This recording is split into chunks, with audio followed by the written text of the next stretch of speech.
Hey everybody, you've landed on the Voicehacks channel. I'm vocal instructor and metal vocalist Mary Z. I'm here today to answer one of the most common questions that I get, which is, can my harsh vocals be quiet? How loud are my screams supposed to be? Is that the trick to keeping them safe? Is that somehow they're done really quietly and there's a trick to making everyone think they're loud? Stick with me today and we will answer that and more in today's tutorial.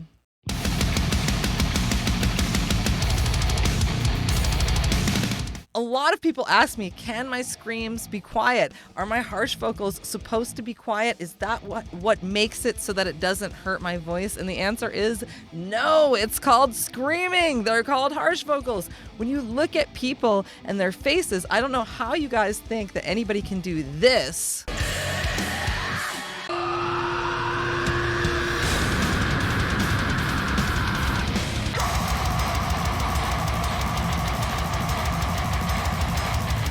without being tremendously loud. It is very, very loud.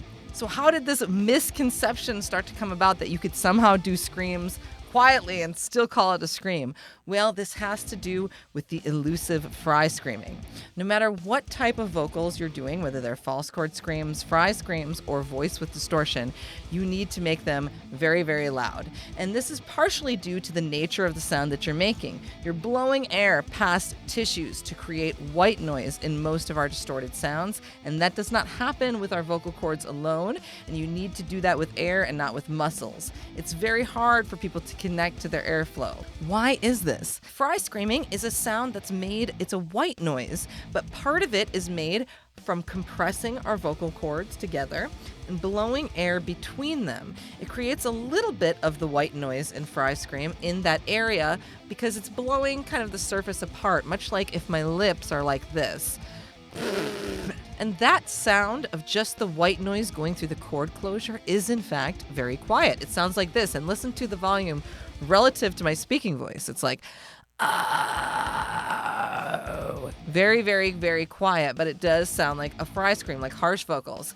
But even I've seen different tutorials and different people even call it the small fry versus the power fry. And in my opinion, there's only one fry, and it's a very, very loud fry. If you're just getting the small fry, you are getting your cord closure, but to me and the way that I teach people, that's just step one. You want to take it up to step two, which is going to add all the volume that you're missing. When you're listening to people like Devin Townsend, or you're watching a band like Lamb of God, and you're wondering where they're getting all the volume from in their fry, and it is from the other tissues in addition to the little white noise coming from the cord closure.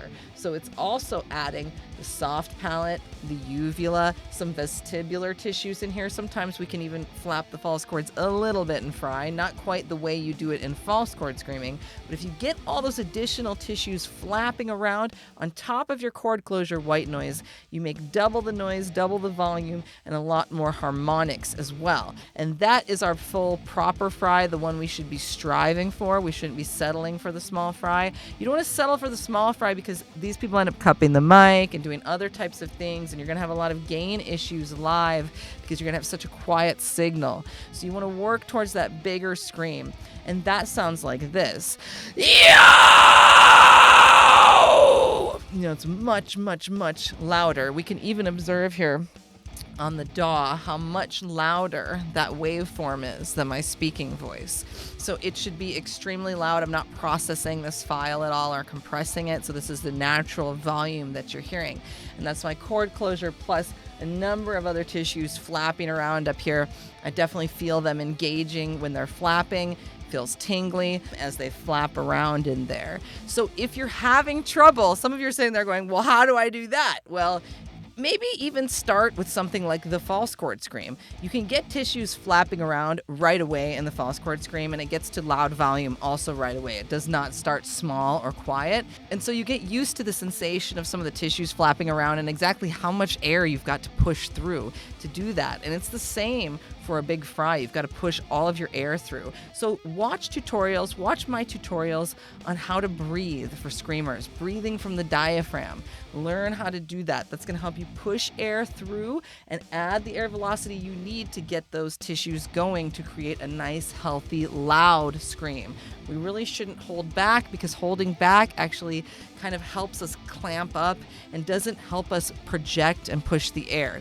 If you find that anything makes you hoarse, always stop. We shouldn't be shouting. Flapping these tissues around and driving more air should not come from our throat, and it should not cause like yelling or hoarseness. So it's a big one to watch out for. That's why you want to watch tutorials, maybe take some lessons, and proceed slowly into increasing your volume, maybe by exploring other types of screams and coming back to it, like I mentioned earlier, the false chord scream.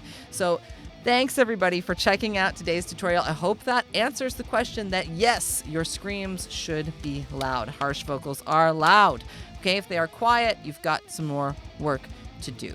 And that's what I'm here to help you with, though. So thanks for subscribing and liking this video. And if you have questions or inquiries about lessons, email me at voicehacks@gmail.com. Thanks, everybody.